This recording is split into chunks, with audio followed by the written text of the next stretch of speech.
lesina tokony mba hotariry fa ny fadiovana tsy tokony atao ampalary tsy resaka ratsy fa mba ampianariko andry sasany pepeta sasany pepeta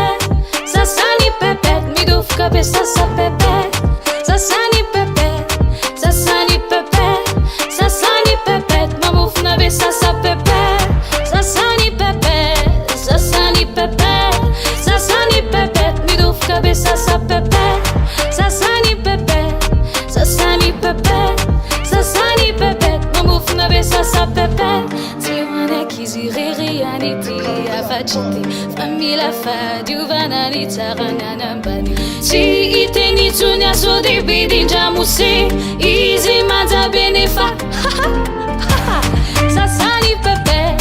sasany pepeta sasany pepeta fa bedineny tojanete sasany pepeta sasany pepeta sasany pepeta midofoka be sasa pepeta sangisangy fotsiny iny a sao de misy